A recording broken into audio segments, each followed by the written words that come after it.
Hey, everybody. Thank you for joining us today on Scrolling to Death. Today, we're very lucky to be joined by Cath Knibbs. Cath is a psychotherapist, a human behavior technologist, an expert in online harm and cyber psychology. You're an author, you're a PhD candidate, a TEDx speaker, and on and on. So thank you for being here today, Cath. Thank you. And quickly glossing over that. That was a lot. So we got connected with Cath on LinkedIn recently. I've been especially interested in your posts around cyber trauma. Mm-hmm. And what really caught my eye is the guidance you've been giving parents in response to the really horrific content from the Israel-Hamas war that's all over social media. And we're going to talk about that today. But I'd love to back up first and get our listeners a little better acquainted with your thoughts around cyber trauma. Mm-hmm. As a society, our children are on screens from the time they are little babies, and screens are a normal part of their interactions. Can you start off with giving us insight into how children's development and attachments are changing with the constant presence of devices? Well, first of all, I would point people to the TEDx in terms of it's summarised very nicely on a TEDx. Yes, we loved that video. But yeah, there's no academic, in air quotes, proof that things have changed. So what I've really been writing about is that we have a theory called attachment theory, which I'm sure you know yourselves, but listeners may not. An attachment theory is how we form the bond to our primary caregiver and how we then kind of use that knowledge to create relationships in the world. And I'm suggesting, because part of my training as a child psychotherapist was I had to go out and do baby observations. So for 2 years, I sat and watched the development of a tiny little boy.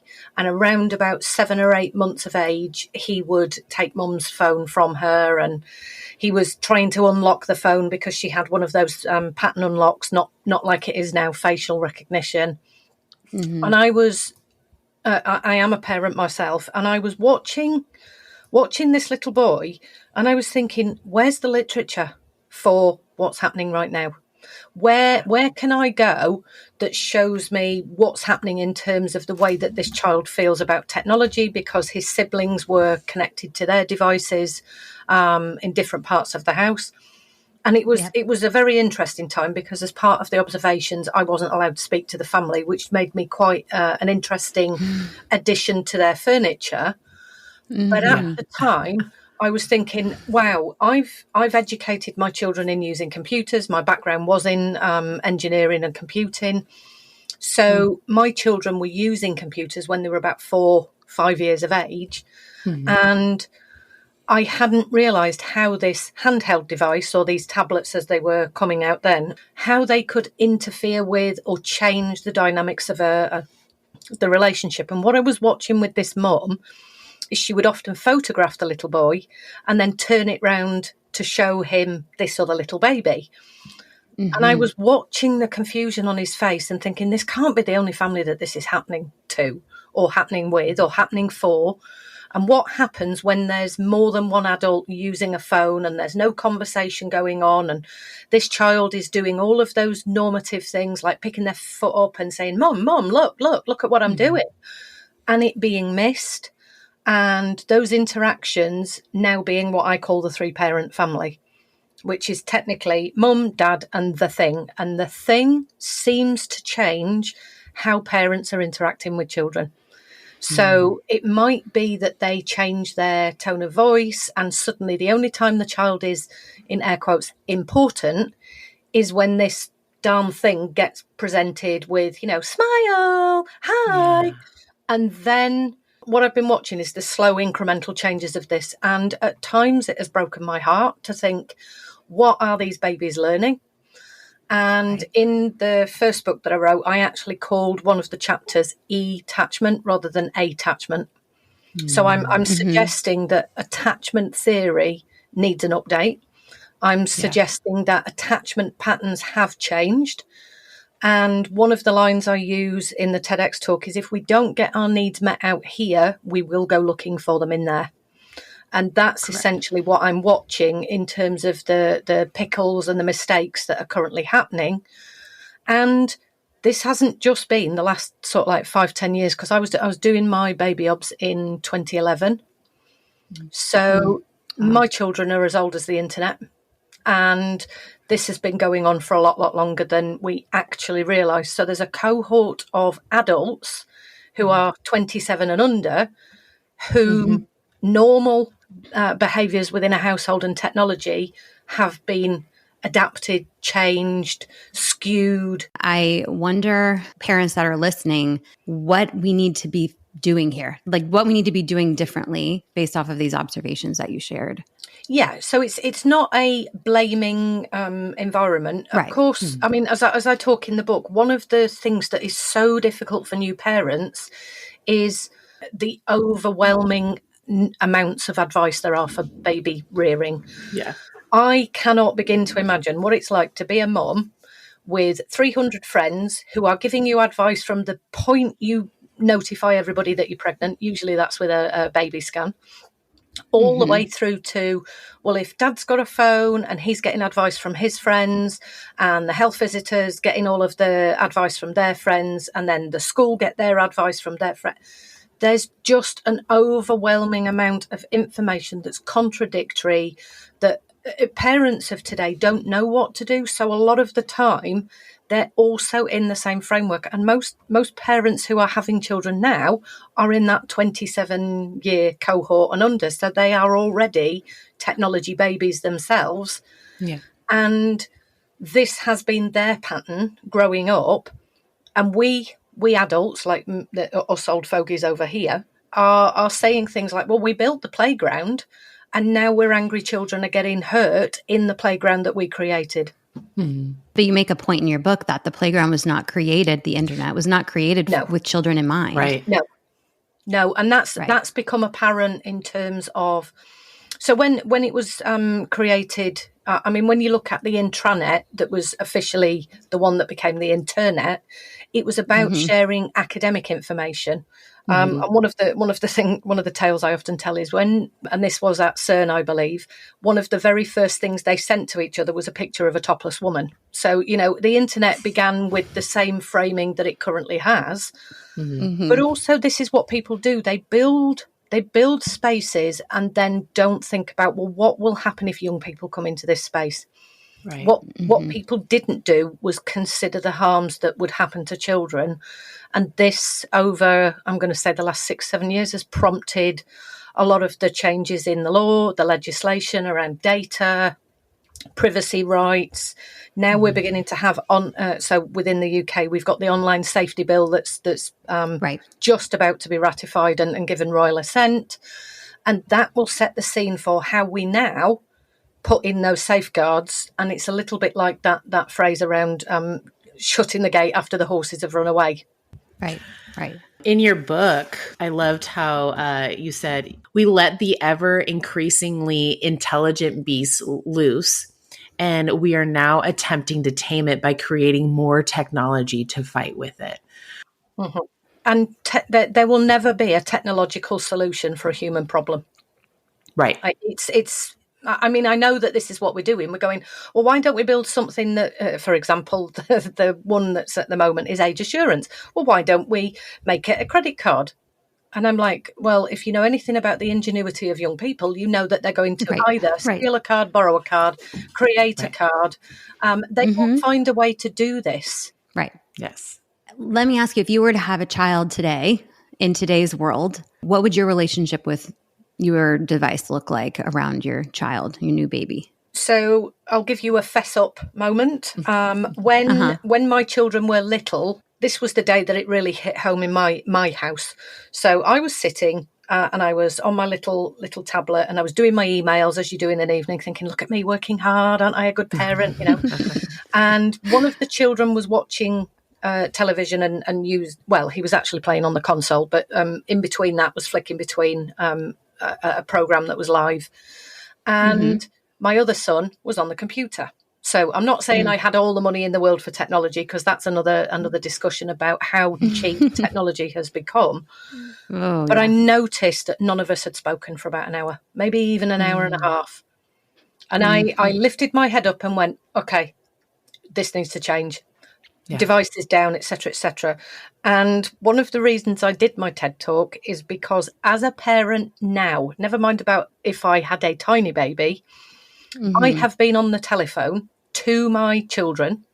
They have been in the middle of talking to me, and it was my eldest child who said to me, what did I just say? Because what was I doing? I was reading and scrolling through a platform because he'd sent me a piece of information, and now my attention had been diverted. And he could feel that even in a phone call.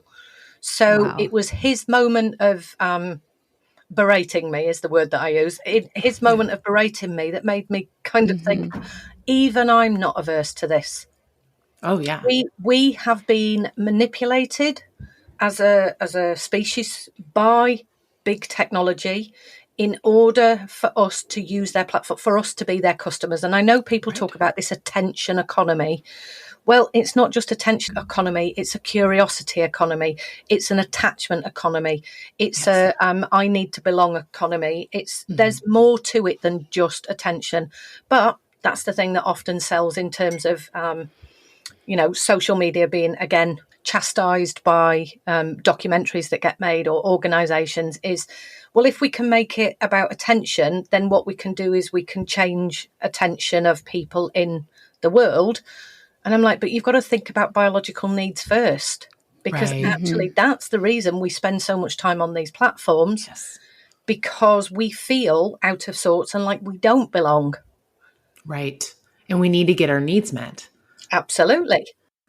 How do parents explain to their preteens or teenagers that are just now wanting social media because all their friends have it at school, that social media is a place where it collects information, knows your habits and likes, and creates a perfect space for the future customer, them? I would cut that clip that you just said. How do we say it about they take our data? I would say exactly that. Because... And I do this with children in therapy, and I say, when has anybody had a conversation with you about these spaces and organisations? Because I generally refer to the porn industry when I'm talking in this way, but these services are looking for the customers of tomorrow. Now, they can only make you a customer of tomorrow if they can exploit a need today. And they're not interested in the mental health of children and young people. They're not interested in the harms that children can be exposed to. They're not interested in, whilst they might say so on the tin, so to speak, but they're not really interested, because those are the exploitative aspects of a human being. Now, if I can make you feel like you don't belong, and this is where those acronyms like fear of missing out come in, if I can create that feeling in you, then we can exploit it for you to want to come back just to check that you do belong. Well, now you're the customer. So a lot of the time I'm talking to the children and I say, okay, well, let's think about the real world, the corporeal, as I call it. If there's a group of children in a corner of a playground and they're all whispering, what is it like? What is a child likely to do? They're likely to navigate and either, hover about, interrupt. They might even create a space where they upset the group by, going in and pinching somebody up. They will do whatever they can in order to be part of that group. It's very rarely that a child will go, well, it's probably not about me, that's fine, and walk away. No, because they're egocentric. They think about, it must be about me, right? Even adults do that. Yeah. Well, mainly it's the adult. Well, yeah, we are really saying it's mainly the adults that do that, especially in, what do they call them? Water cooler chats. If you see people gathered together, because we have that fear of being extradited, and this goes all the way back to cave people times, it is in our DNA not to be excluded and rejected from the group. Yeah, or you don't survive. Absolutely. So this is exactly... So whilst some of the documentaries and some of the organisations are actually looking at the moment, well, it's attention, it's attention, it's attention. No, it's not. This is the primary need of a human being. Right. To belong, to be in, to have a word that I really enjoy is communitas, in terms of we need to be part of a community and we need to feel exhilarated by that community, because that fulfills this need, which makes us biologically primed to want to be in those spaces. And I often say the clue is in the title. It's called social media because it's about socializing. Yeah. And so what you're saying too, and correct me if I'm wrong, you're saying that techs are using that need, that sense of belonging to hook them and exploit them and and make them a future customer for tomorrow, that they're always coming back. Yeah. And this is the thing with so I find the name of your podcast is interesting because it's almost doom scrolling, isn't it? In terms of so we come up with these. I mean, this is another thing. The space of language at the moment about the digital environment is so interesting, but we have this idea of doom scrolling, and you could see it through the lens of attention in terms of somebody is just literally flicking through their feed and they're getting, there's a never ending scroll. But actually, what is it that a person is doing that for? And when you ask, I generally ask modus operandi questions like, why are you doing that? Well, because I'm bored. Okay. And what are you looking for? Well, I'm looking for connection. I'm looking to see if there's somebody or something I can interact with, even if it's a bot. Yeah. Right. Well, and kids at 13 or even younger, they can't even tell the difference between I'm not real entirely people and sure bots. adults can at the moment because AI is getting good. And I was recently listening to another interview with Sam Altman in terms of ChatGPT. We're on version 4. By the time we get to version 6, 8, 10, it's going to be very difficult to actually discern whether we are talking to a bot, even in text. Never mind about when they create the AI-driven facial conversations that will happen. I work with teenagers. And so I get this other aspect where we're just getting a lot of like teenagers feeling ghosted with their friends on technology, or, there's a conflict that happens between teenagers and they block each other, stop each other's location.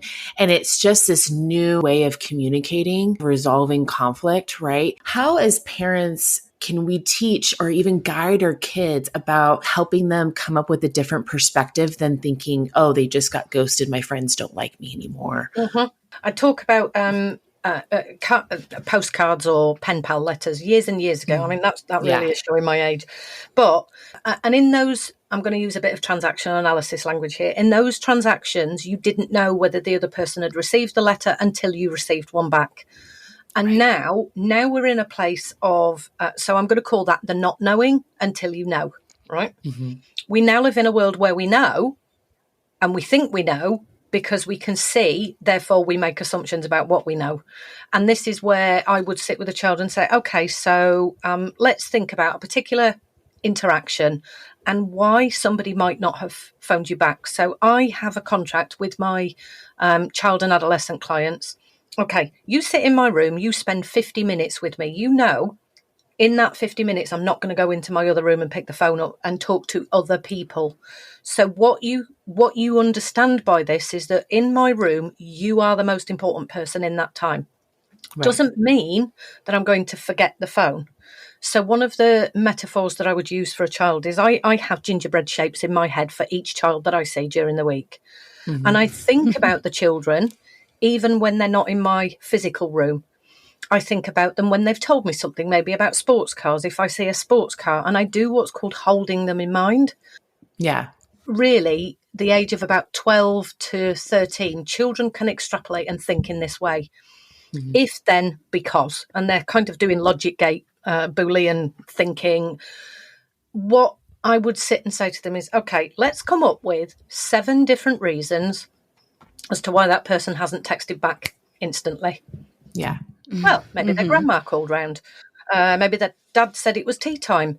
Maybe they, and not like this is ever going to be a truth, maybe they left their phone and went out to play, Right. But it could have happened. So what we start to do is go, actually, all of these reasons are not about me. They're about the other person being busy or XYZing. And sometimes that's what children are missing in early life in terms of schools, but in terms of their way of thinking. And in psychology, it's called theory of mind or mentalization or empathy. Yes. And Sitting with children and asking them to think about the other person, looking back at themselves, really gives them that moment to go, oh, well, it's actually not about me, is it? However, and this is the comma, it might be. Yes. So if somebody has ghosted you, was it something that you were doing? Was it something? And then we look at the I behavior. So we kind of look at they behavior, then we look at I behavior. And we never know the answer if we can't talk to the other person and get the answer. And that is difficult for children to understand. It's difficult for most of my adult clients to understand. Yes. Right. So being able to sit with that, not black or white thinking, that grey, that unknown, that's the only thing that we can do. And that is a really distressing feeling for young people. Yes, especially like you said, and how we're working on with young people to regulate their emotions and really and tolerate that distress of someone not responding, or maybe even forgetting to write back, or maybe they don't want to be friends and this is their way of ending the friendship. Yeah. So, I mean, just to go with attachment theory, a securely attached person is able, now I've had a conversation today and somebody said, I haven't checked in with you. And I said, actually, I have what's called earn secure. There's a reason I'm a therapist. I've got what's called earn secure. So I'm quite comfortable in myself. If somebody doesn't text back or email immediately, or they forget, I've got two options. Well, I've got three. One, I can make it all about me. Oh, I'm terrible. They don't want to talk to me. Right. Or I can go, actually, they'll get in contact when they're ready. Or the one that we can do is we give ourselves a time limit and we say, and if they haven't responded within a week, 10 days, 28 days, I'll just nudge them. Yeah. Right. A lot of adults, they sit in that gray area and they go back and forth. They must be thinking this, and then I'll say this, and then, and it's all made up. Like none of that actually is happening. And if you just had the conversation. Yep. Well, I think we need to sometimes start with the adults. I will say that there are adult clients who are like, hi. And then some of the adults do what the children do. And I get the 3 question marks in a text message. And I'm like, this isn't about, this isn't about this is about anxiety. This is about not having a secure attachment. This is so I don't get cross with people. Even yesterday, I texted my son at whatever time it was, about 9 o'clock in the morning. I got a response at 5:30. I don't panic, because even though he carries his phone around in his hand or whatever, I'm using a different platform by texting him. So I know that I'm coming in on the outside, so to speak. Yeah. And he'll get around to the text messages when he gets around to the text messages, because for his age, and for some of the teenagers and some of the other groups at the minute, there's a particular platform that they all use. And I try not to intrude into that space, because that's his space. I'm not saying that I wouldn't, I don't know, for example, go on Instagram or Snapchat to talk to him. I try not to intrude. If it's just do you want this dropping round? Are we having a meetup at the weekend? Where are you? What are you working this week? Anything like that. They're just kind of general mum questions that don't require an immediate answer. And again, that's because I understand that I will get those answers when I'm due to get the answers. Yeah. And they'll probably be more thoughtful when he's taken the time to take a breath and read it and respond, rather than on the go in the moment. Yeah. But we're busy. We've got things to do and we can't see in. And this is in the second or third book. It's we have this ability to see into other people's lives, and we make an assumption that we matter as much as whatever they're doing in that moment. Exactly. And that's a detriment to social media. Is you can see that they're online. You can see that they posted something with their kids. You had time to do that and not respond to me. Am I not your priority? It's gonna cause problems. For sure. Absolutely. Okay, let me switch over to the inappropriate content conversation. So we really focus on that a lot at Scrolling to Death, and shining a light on how much inappropriate content is available to kids through their screens, whether that be social media, online gaming, or even like YouTube Kids. We did an episode on that recently, and they admittedly have trouble filtering out disturbing videos. So, and obviously we can't keep our kids off of all media. So we try on this podcast to equip parents with how do we prepare our children to see inappropriate content, when they do see something disturbing, how do we react? And it's important that we react a certain way, and then help parents improve their communication and trust level with the kids so that their kids come to them with inappropriate things. And we understand that kids like shouldn't see inappropriate content over their age level online. But what I'm interested in is why. So can you explain like what happens to kids when they see disturbing or inappropriate content online? So I'll start with a slight caveat that I might talk about things that might be provocative or evocative for people. I don't tend to use the T warning or the content because that can actually prime you. But what I will say is where you were talking about how do we get our children ready to sit? Well, I work with a lot of adults who have to view child sexual abuse material. And I'm often asked, so how do we prepare the officers? How do we prepare the staff? And I go, you can't. You can't. What you can do is understand how trauma occurs, how trauma and stress works in the body, who is likely to be affected, and for what reasons. That's way too complicated to answer here in a short podcast. Certainly, I would say to people, that's why I've been writing the books, because if you're, and I'll give a corporeal version and then we'll talk about the virtual in terms of why it's so different. So in the corporeal world, so in the real world, if you were walking with your child in the town centre and there was a homeless person who decided that right at that point in time he was going to take his pants down and have a wee, you would be able to redirect your child's body. You would do something instinctively that's quite protective, or you would probably just stand there aghast going, what is he doing? What I often say to people is you get a sensation about how your child is managing from that interaction, because what they're doing becomes the thing that you focus on. Oh, quick, turn your head. And I've seen parents do this where they will actually physically hold their child's head and turn them away. Other children are yanked as though their arm's going to come out of their socket. Other people are pushed. Other people have parents who stand in front of them. We all have our way of saying no.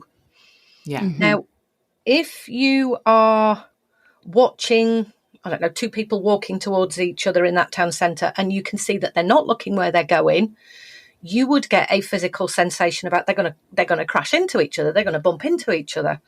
And again, it's something you can avert your gaze from, because in the real world, you get all of these different types of cues. Now, you even get those cues when there's a crime committed against you. So, for example, if somebody's going to come up behind you and steal your purse, you get a biological, it's an electrochemical thing that's going on, but we're also electromagnetic. Your body gets a sensation. Now, very simply, that's related to the way your nervous system works, and it's a threat detection system. That threat detection system is tricked, and I call it the false zone of security. It is tricked by the very distance we are generally sitting from our devices. So I'm going to say, ladies, that you are currently sitting around about the distance you would probably sit in an intimate space with your partner, the distance you would hold your baby at. This is the distance where you allow people into your nervous system space. And because of that, and we generally hold our phones down to the left or the right. Many women will hold it down to the left for the same reason that they hold babies off to the left. And when you are gazing downwards, your nervous system says, I'm safe. And you're in that position where you're scrolling, so to speak. There is no way for your nervous system to go, oh, those two people are going to bump into each other. Oh, that didn't feel very good. Or, oh, I wasn't. You don't get the uh-oh moment. You don't get the sensation of something is coming that I'm prepared for. And in the virtual world, it can take some time for you to recognize what it is that you're viewing. So when I'm doing training around this, I show people certain videos. In cognitive neuroscience, we know that it's about 0.3 seconds for your brain to actually register an image and make a decision about what you need to do about it. And it's about half a second later that your cognitive brain at the very top says, oh, that was a picture of. Well, between the 0.3 seconds to the full second, and I'm just making numbers up slightly here, it would be easy to measure this accurately. in that time, your nervous system has already made a decision about what it needs to do. And that is what we call your stress response. Yeah. Now, the fight or flight or freeze. Yeah. And this is exactly why people are finding it so difficult. So I have a colleague in Australia. She does a lot of preventative education. And in one of her books, she says, when you see something on the screen, this is obviously talking to children, say no, put your hand up, turn your head away. And she was actually sent some imagery of child sexual abuse. And she couldn't do that. She said, it took me about 2 seconds, Cath. She said, because my brain was going, what am I looking at? Why can't I make sense of this? Why is this not feeling great?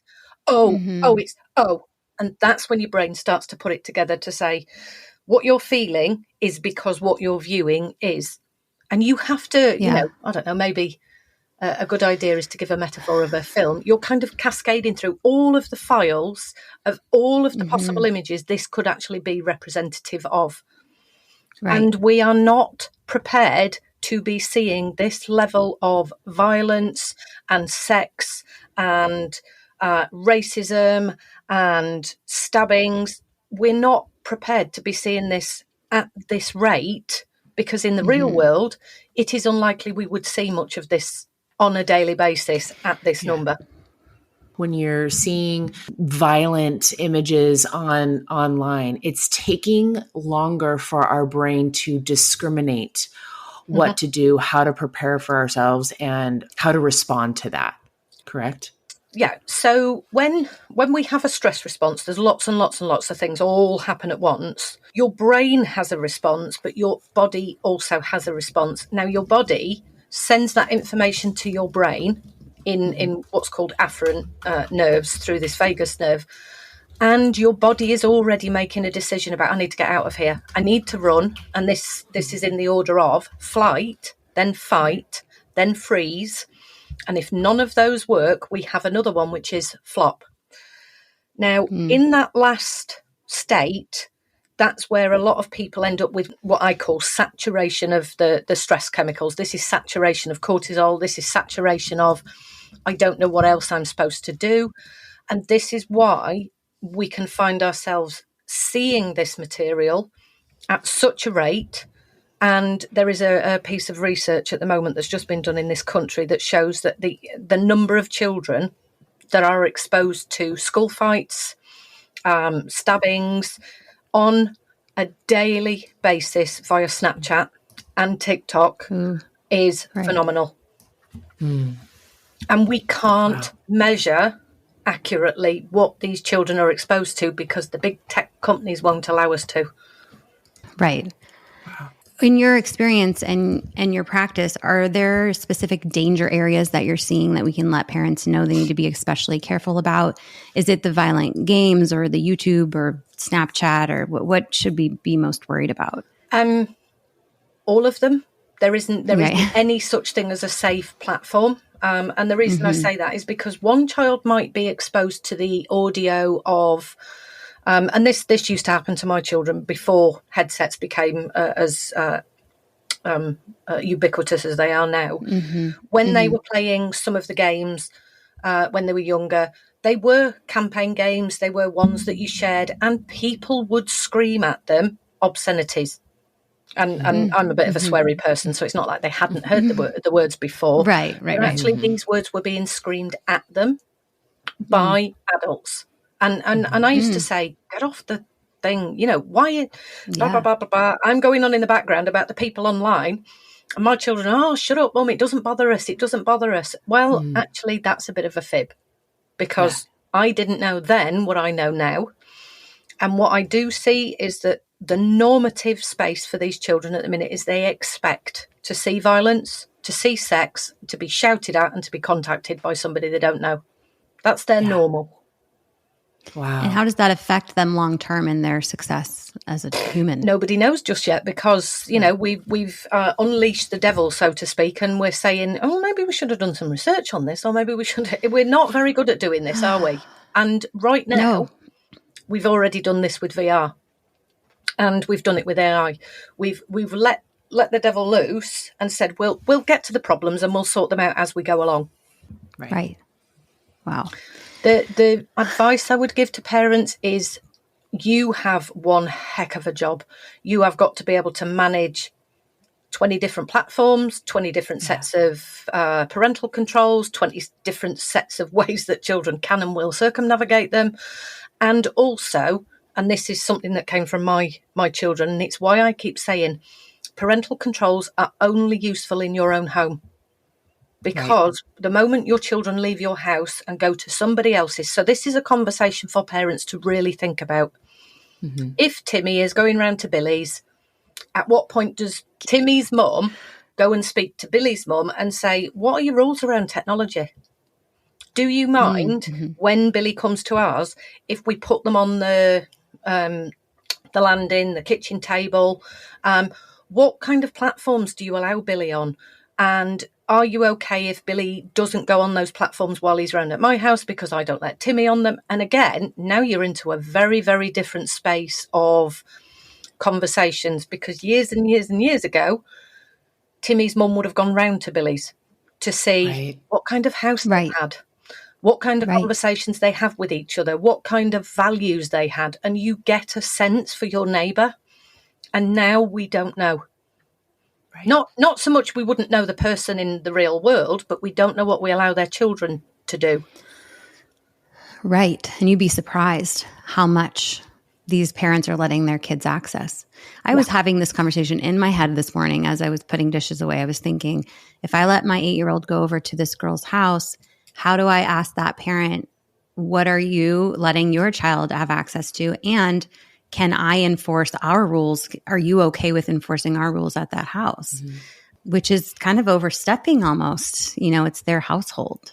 It is. And, every time I do the training for practitioners, I know those practitioners are parents. So this is the question I lay down and I say, and as a practitioner, what would you advise the parents? And the answer to this is none of us know just yet. We don't know what's a social norm. We don't know how to ask these questions. And what we've actually done in this country at the minute is we've now decided this isn't going to work. So I am laughing because we've decided that one of the politicians is like, ban phones in schools. There we are. Solved the problem. No.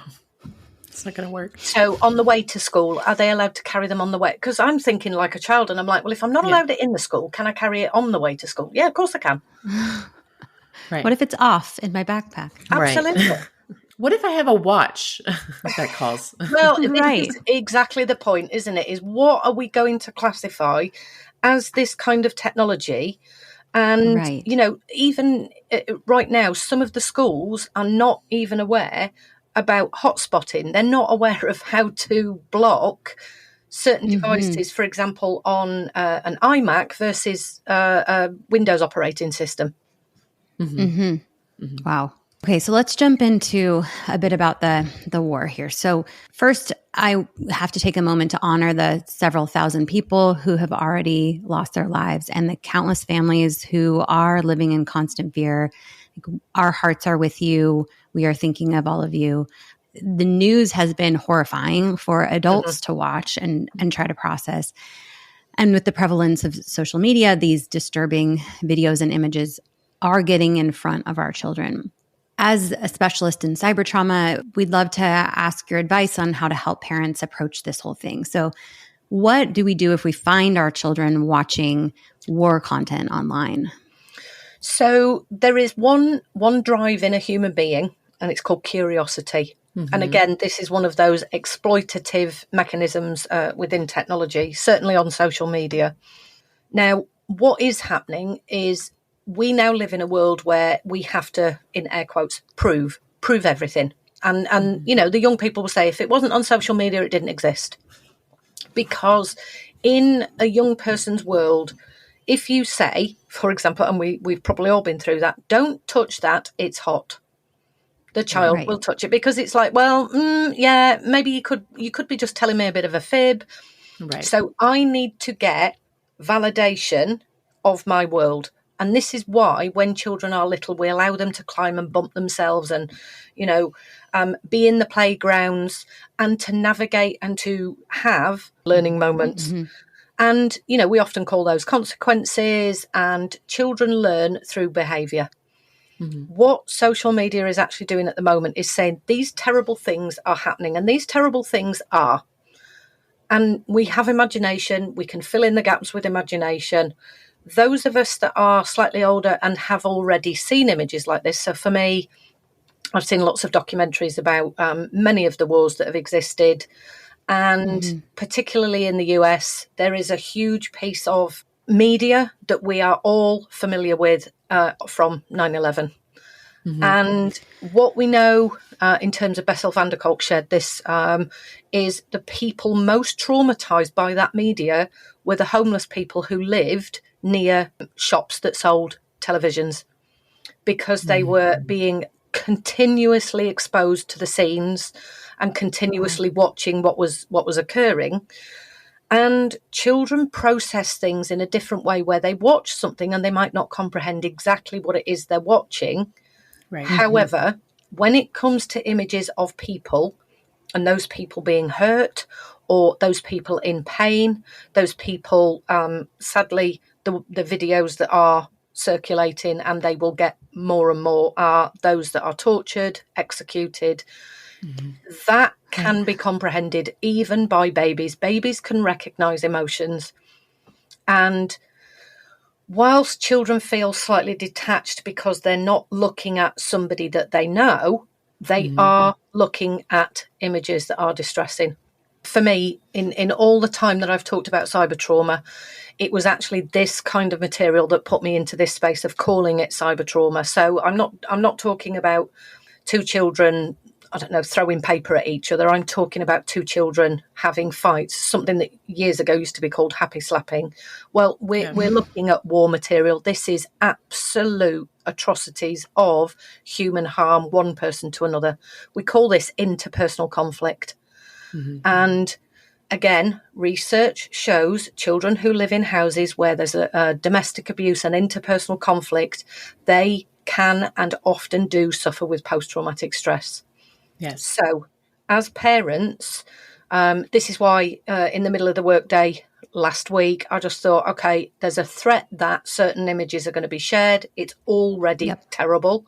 So I kind of just clicked record and said, watch out for nervous systems. And again, it was only 2 minutes because the attention economy, she says in air quotes. But actually what I wanted to do was just put something out to say, I don't know what a child's reaction is going to be. What I do know is that nervous systems react in one of two ways. They either become hyper aroused or they become hypo aroused. And that's the stress response: fight, flight, freeze, and the opposite one, which is flop. And in all of the time that I've been a child therapist, what I tend to get are presentations of he won't go to sleep. He's, up and down to the toilet all night, or she's in the bed with me, or she keeps crying, or and this is what parents say. And I say, okay, there's the response. That's what we need to look for.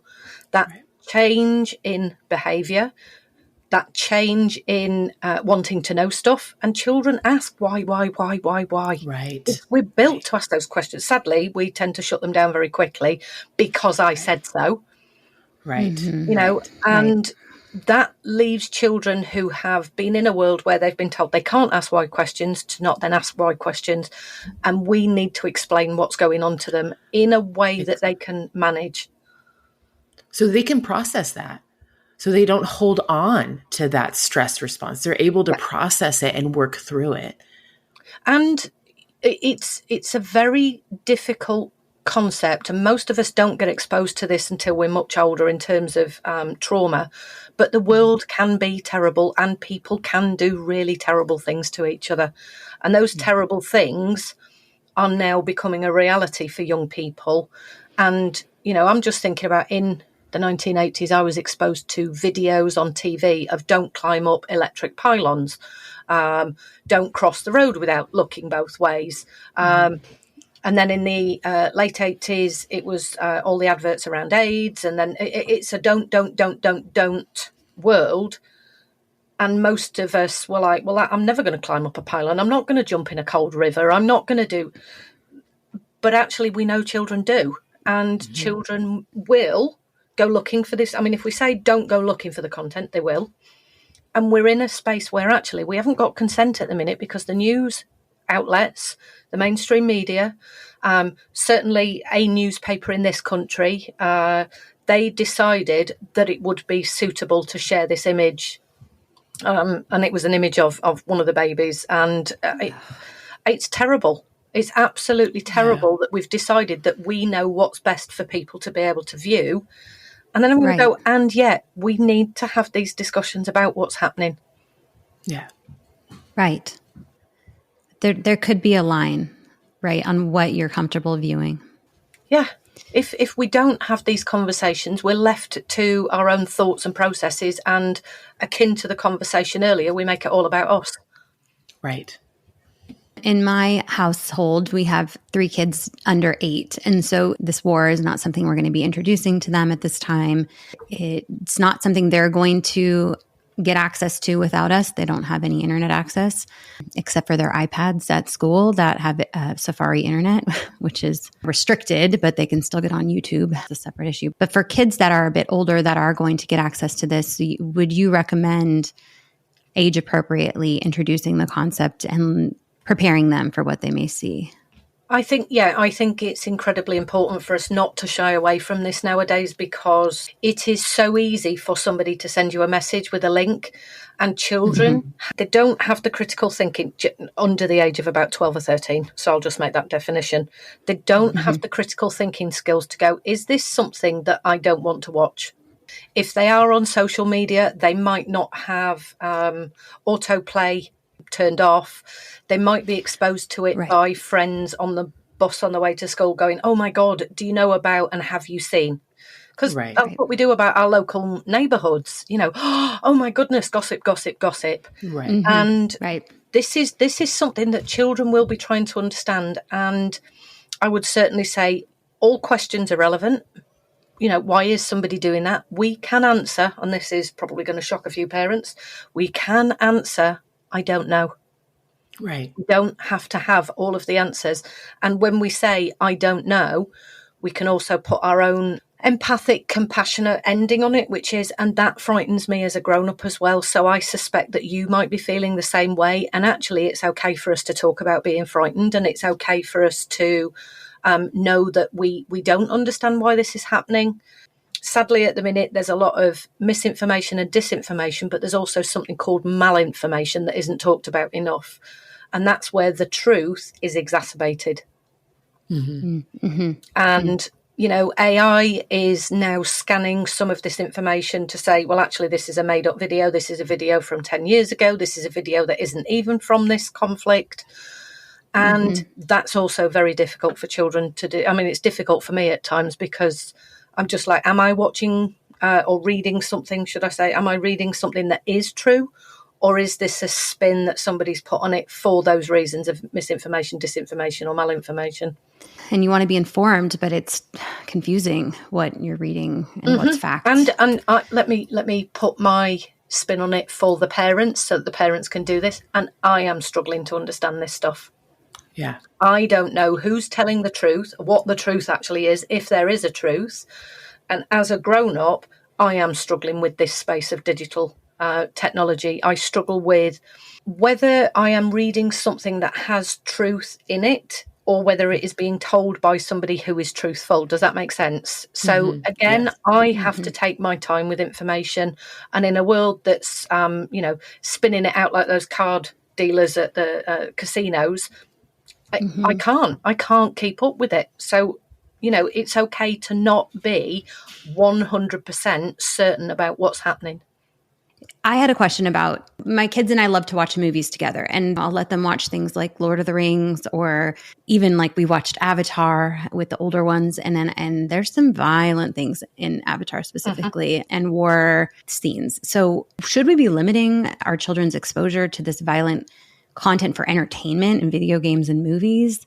And how do we prepare them to understand the difference between real life violence and entertainment violence? Well, I mean, this is a good example. Tom and Jerry. Okay. Tom and Jerry is incredibly violent, right? Yeah. Now, so one of the things I did with my children is, again, you have to guess as a parent about, are they ready to watch And there were limitations on, no, you can't watch that yet. There's a reason there's a 12, 16, 18 rating as they are in this country. So I think you've got different rating systems in the US.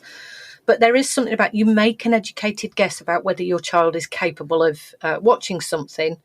But also, we tend to watch with them so we can detect, if they're struggling or if they're hiding behind the pillow or the settee or behind the hands. But actually, there is something positive about being exposed to something that you didn't know if you could tolerate it, but somebody was there to help you tolerate it. We call this co-regulation. Right. That allows you to then self-regulate. So for many of us in kind of my childhood era, it was Doctor Who with the Daleks. And some children were absolutely terrified of Doctor Who's Daleks and other people weren't. And one of the things I did with my children is talked about, so aliens are not real. If we watch something with aliens in, and we know that this is a cartoon, and. Well, I now know that children process cartoon images. I'd say under the age of about 8, they can process cartoon images in exactly the same way we process real life type images because children cannot discern.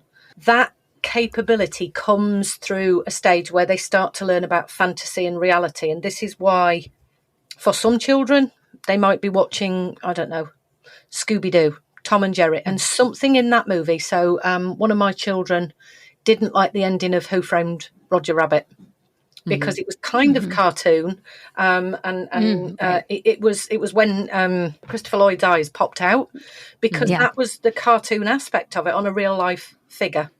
So we had conversations about nobody's eyes can really do that, and what we won't do is we won't find programs like that are scary, and we'll have conversations about that. But one of the things we have all done, no doubt, is all watch that horror movie that we shouldn't have watched when we were somewhere in the region of between 9 and 14, and it's the one that stays in our head. Mine was Jaws. Blair Witch Project.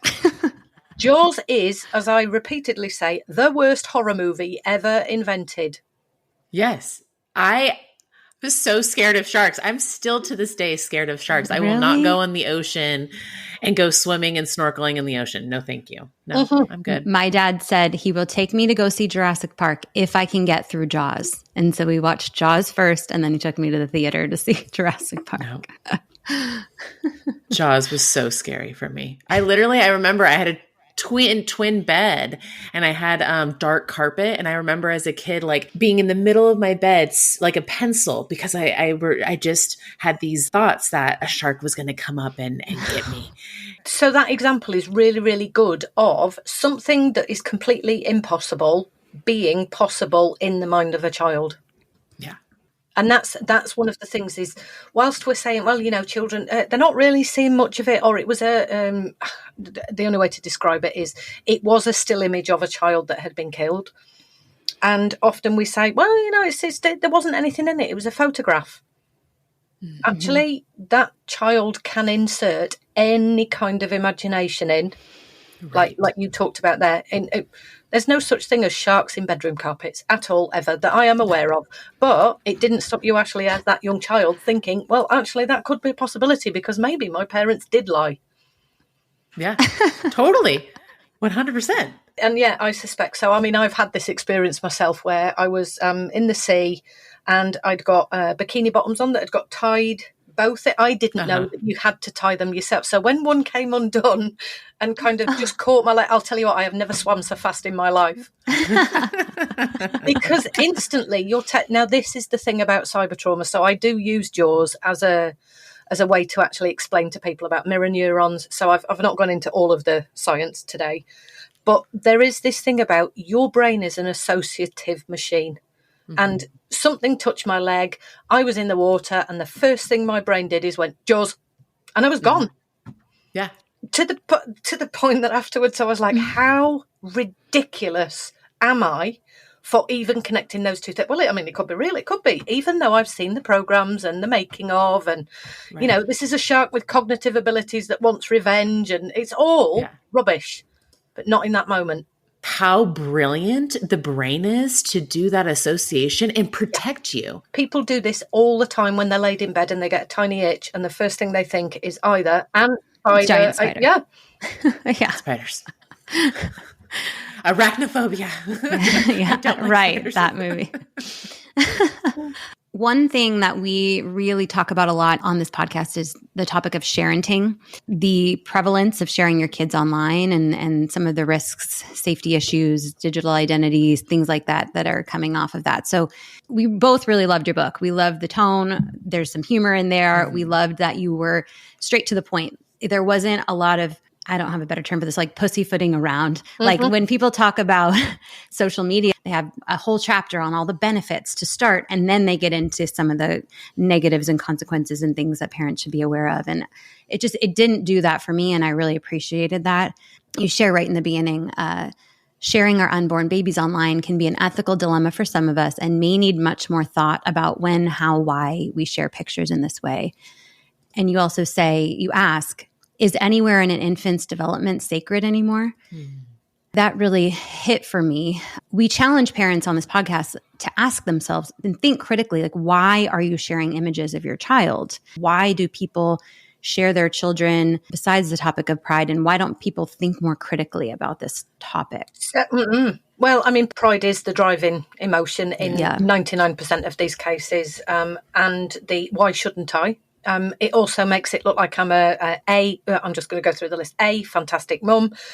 B, look at my garden and how much space my children. It could be any of those kind of things. Mm-hmm. But also, I think, and again, those images of children in scans, the reason I put that is my father's a radiographer.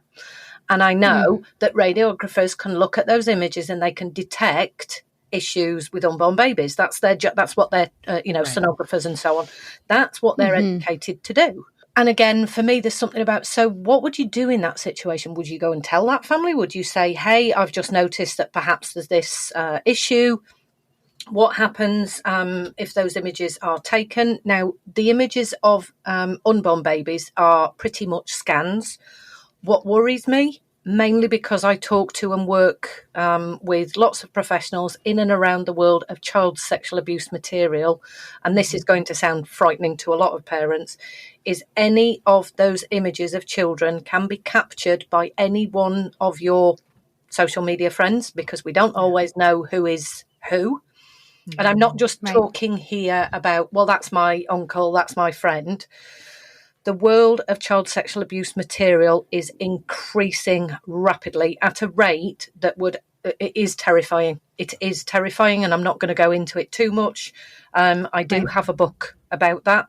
There is also, I don't know what we call this now, an epidemic of images of children being taken, manipulated and put onto bodies of other children or bodies of AI children, in order for the perpetrators of crimes against children to create material that satisfies their needs. That is the biggest reason for not sharing pictures of your children.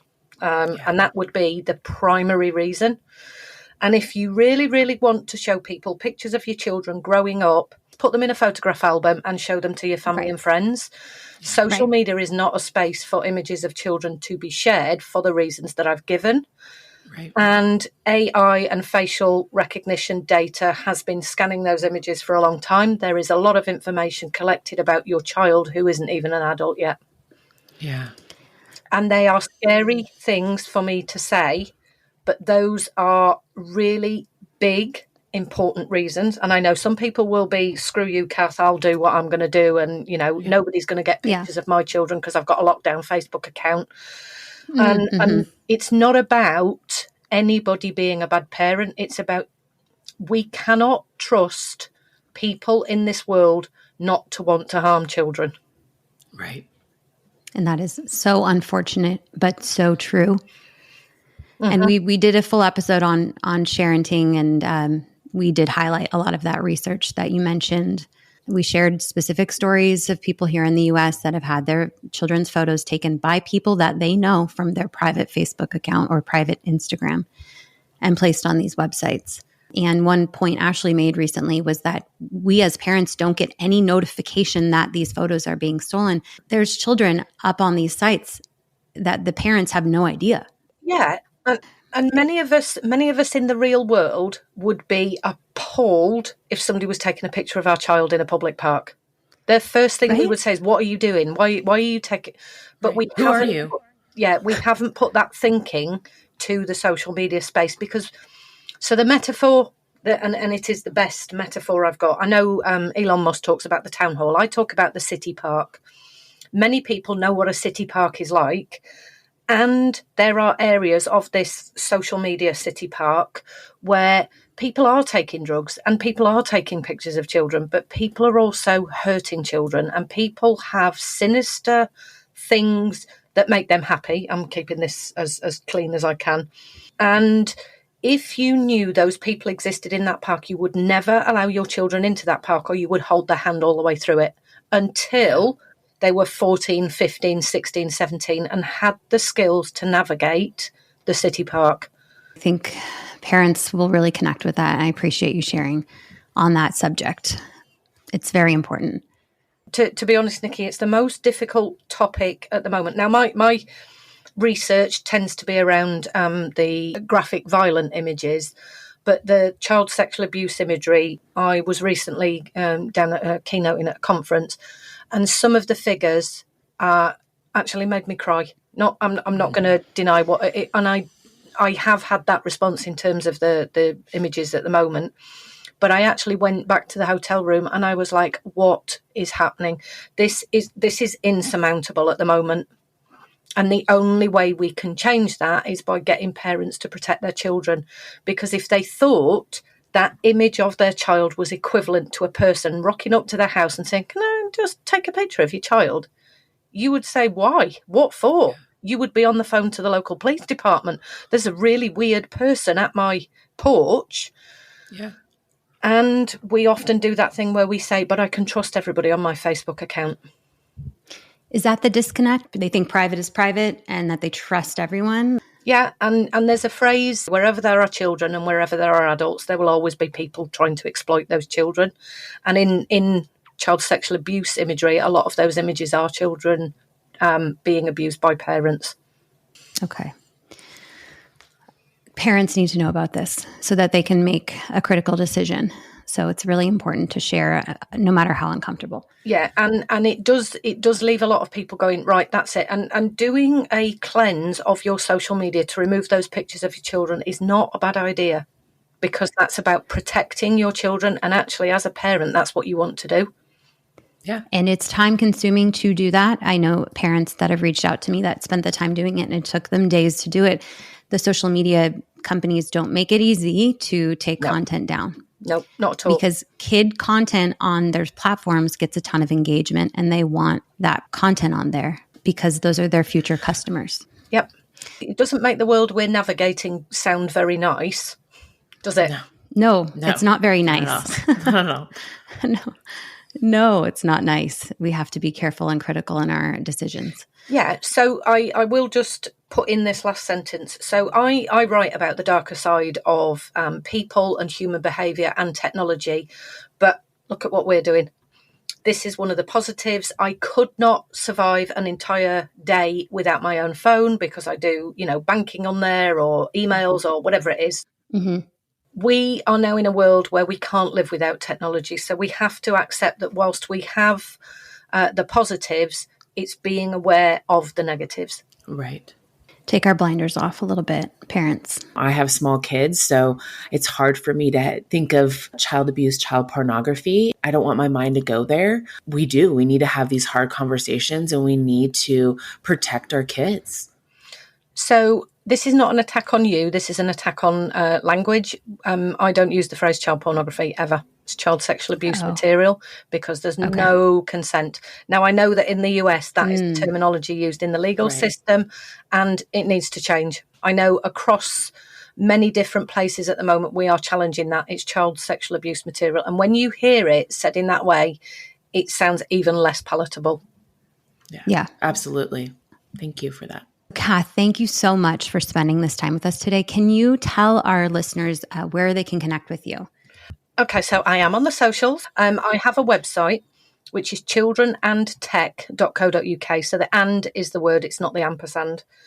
And on there, you can get a link to my TED Talk. You can get a link to the books that I've written. There are a large number of blogs that I've been doing since about 2012, certainly on the subject of what gets shown on social media when it comes to war material and why we look. So the idea of curiosity. I write hard-hitting articles on Medium. I'm not going to say they're less hard-hitting, but more informational ones on my blog. And then I've done working with cybersecurity companies, Avast, Internet Matters in this country. And I write wherever I'm needed. I pop on and do these kinds of things. But I also have a podcast myself called Cyber Synapse. Great. There is, should I say, 4 seasons, 5 years. And then I'm on LinkedIn. Twitter is @Knibbsy, and I'm on Instagram as well. But most of the conversations I have about this stuff is Twitter and LinkedIn. Ashley and I really recommend, this is your first book, I think, Children, Technology, and Healthy Development, How to Help Kids Be Safe and Thrive Online. We really liked this one. I'm now collecting a bunch of books on these topics, and this was our favorite one so far. Oh, well, thank you. I did do a book in 2016. You can only get it as a Kindle one now, called Cyber Trauma, The Darker Side of the Internet. So you can get that one on Amazon. And the other books at the moment, I'm currently finishing off book number 5, which is due in shortly. She says, which is why she's doing podcasts instead of writing. I saw you, Cath, do a podcast. You should have been working on your book. Yeah. There is that in terms of time limits, but there's also another whole set of books to come at the end of the PhD. Oh, that's awesome, Cath. Amazing. Thank you again to Cath, and thank you to everyone for listening to this episode. Be sure to click follow wherever you're listening. We also have been picking up steam on Instagram and YouTube, so connect with us there. We're sharing tons of short clips and bonus content on those platforms. We're going to keep bringing parents conversations that matter on topics you need to know about. We appreciate everyone for being here, and we'll catch you next time. So thank you for listening to Scrolling to Death. Bye. Bye.